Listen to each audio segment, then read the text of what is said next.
और शेबरू करते 2 मिनट में भारत का सबसे पहले तबाही की तस्वीरें आपको दिखाएंगे। रेस्क्यू ऑपरेशन वायनाड में लगातार जारी है। केरल के वायनाड में तबाही की तस्वीरें देखने को मिली और रेस्क्यू ऑपरेशन वहां पर लगातार जारी है।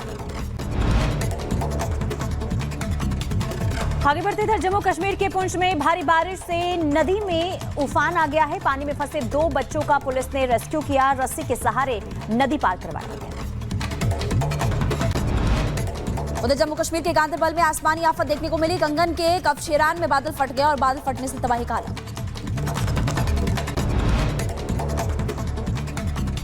उत्तराखंड के सोनप्रयाग में आर्मी ने संभाला मोर्चा। केदारनाथ के पास बनेगा पैदल मार्ग और फुट ओवर ब्रिज। अब तक 10,000 भक्तों को सुरक्षित निकाला गया बाहर। छत्तीसगढ़ के रायपुर में बेहिसाब बारिश, कई इलाकों में भर गया पानी। रेलवे स्टेशन के पास अंडरब्रिज जो है तालाब बनते हुए नजर आए। तमिलनाडु के मदुरई में खेतों में लगी भीषण आग। वेल्लाकल में खेत से सफेद धुएं का गुबार उठता हुआ नजर आया। कई घंटे तक ये जो है आग लगी रही। इसके बाद कड़ी मशक्कत के बाद दमकल विभाग की टीम ने आग पर काबू पाया। दिल्ली के कराला में गोदाम में लगी भयंकर आग। दमकल की कई गाड़ियां मौके पर मौजूद। आग बुझाने से इलाके में हड़कंप भी मच गया। यूपी के इटावा में आगरा लखनऊ एक्सप्रेस पर भीषण हादसा हुआ। दिल्ली जा रही डबल डेकर बस कार से टकराने के बाद नीचे गिरी। हादसे में 7 यात्रियों की मौत हो गई जबकि 25 घायल। उत्तर प्रदेश के इटावा में दिखा रफ्तार का कहर। ट्रक ने रोडवेज बस को पीछे से टक्कर मार दी और बस के गड्ढे में गिरने से 11 लोग घायल बताए जा रहे हैं। 2 की हालत गंभीर बताई जा रही है। जम्मू कश्मीर के श्रीनगर में पंथा चौक बेस कैंप में तीर्थयात्रियों का नया जत्था रवाना हुआ। भक्तों ने लगाए बाबा जयकारे के नारे। अमरनाथ जाकर करेंगे बाबा के दर्शन। अब भारतीय जनता पार्टी का प्रतिनिधिमंडल आज जाएगा अयोध्या। पीड़िता के परिवार वालों से करेगा मुलाकात और राज्यसभा सांसद बाबूराम निषाद की अगुवाई में प्रतिनिधिमंडल आज दोपहर 12 बजे के करीब अयोध्या पहुंचेगा।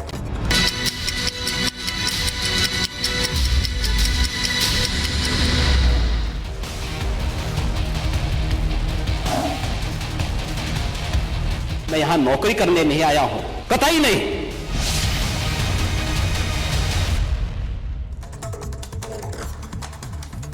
खबरों में आगे बढ़ेंगे और बात करेंगे उत्तर प्रदेश में अपराधियों पर कसे जा रहे नकेल की। देखिए, उत्तर प्रदेश में गुंडों और अपराधियों पर कार्रवाई के बाद अब जारी है भू माफिया की। भू माफिया पर नकेल कसने के लिए योगी सरकार नजूल कानून लाने जा रही है। सीएम योगी का मकसद है कि नजूल बिल के जरिए बड़ी मछलियों पर शिकंजा कसना। रिपोर्ट के जरिए आपको पूरी खबर दिखाते हैं। इस माफिया को मिट्टी में मिला देंगे। योगी का ये संकल्प था, हर माफिया, चाहे वो भू माफिया हो, रेत माफिया हो, शिक्षा माफिया हो या कोई और, सबका सफाया होगा। बुलडोजर एक्शन से लेकर योगी कई तरीकों से माफिया राज पर शिकंजा कस चुके हैं और यूपी में कानून का राज स्थापित कर दिया है।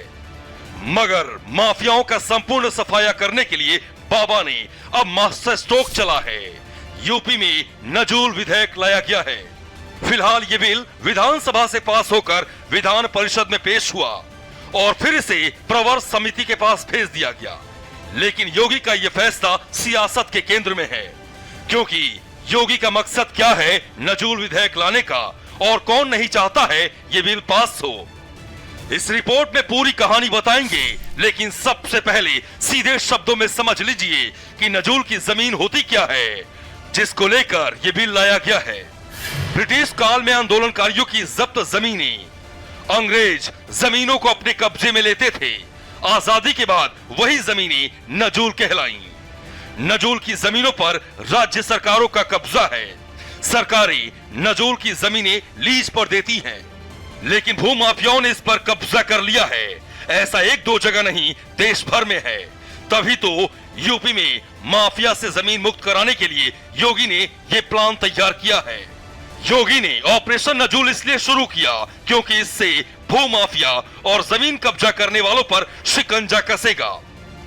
इस बिल में वो समाधान वाली बातें थी जिसको लेकर वोहरा कमेटी ने चिंता जताई थी। योगी सरकार का प्रस्तावित नजूल कानून उसी के समाधान के तौर पर लाया जा रहा था, ताकि भूमाफिया, नेता, नौकरशाह और अपराधियों के बड़े नेटवर्क को नेस्तनाबूद किया जा सके। मैंने उसमें जो संशोधन मांगा था वो लीज के विषय पे था और वो दोनों संशोधन उसी समय एक्सेप्ट भी हो गया सरकार के माध्यम से। खन्ना जी ने उसका आश्वासन दे दिया। प्रस्तावित कानून में कहीं भी किसी को भी बेदखल करने का कोई भी प्रावधान नहीं है। गरीब तबके के लिए पुनर्वास की व्यवस्था है, यानी लूटने वालों पर शिकंजा और हकदारों को उनका हक दिलाना ही इसका मकसद है। क्योंकि सिर्फ यूपी के ही कुछ इलाकों की बात करें तो नजूल की जमीन प्रयागराज, कानपुर, अयोध्या, सुल्तानपुर, गोंडा, बाराबंकी समेत कई जिलों में है।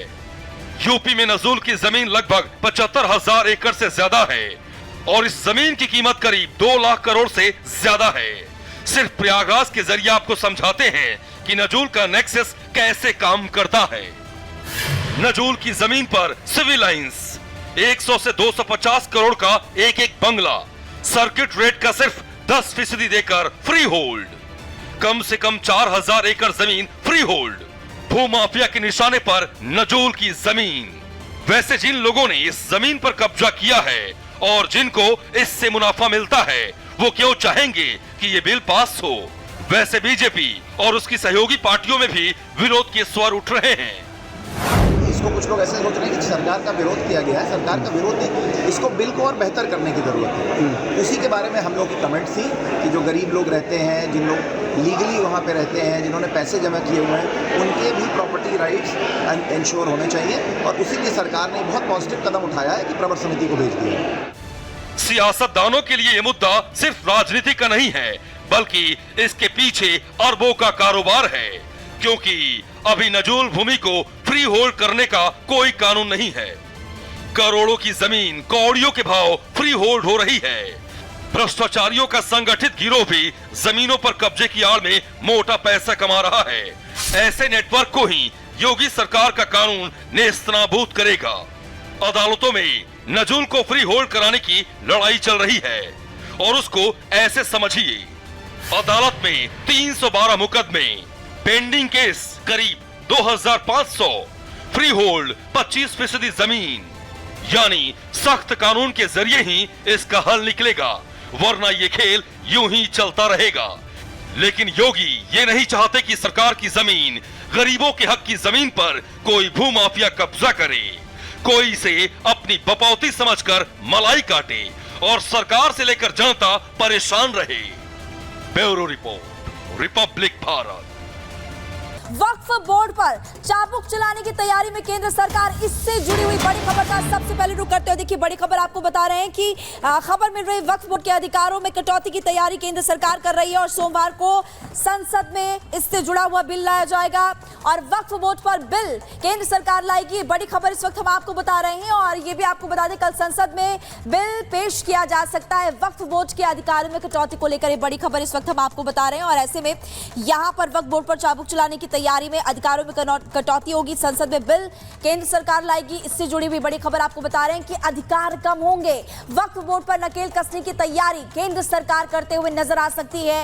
ये इस वक्त हम आपको जानकारी दे रहे हैं कि 5 अगस्त को बिल सरकार ला सकती है। वक्फ बोर्ड की मनमानी अब नहीं चलेगी और मोदी सरकार संसद में वक्फ बोर्ड के अधिकारों में कटौती वाला बिल लाने की तैयारी में नजर आ रही है। संसद में बिल सरकार ला सकती है, वक्फ बोर्ड के अधिकार ऐसे में कम होंगे और जो मनमाने घोषणाएं करते हुए वक्फ बोर्ड नजर आता है उस पर भी चाबुक चलते हुए नजर आने वाला है। यानी कि वक्फ बोर्ड पर हम देखेंगे पुनीता कि नकेल कसने की तैयारी में केंद्र सरकार। बिल्कुल देखिए नकेल कसने की तैयारी और इसी तैयारी में बिल जो है उसे लाया जाएगा। वक्फ बोर्ड के अधिकारों में कटौती की तैयारी हो रही है।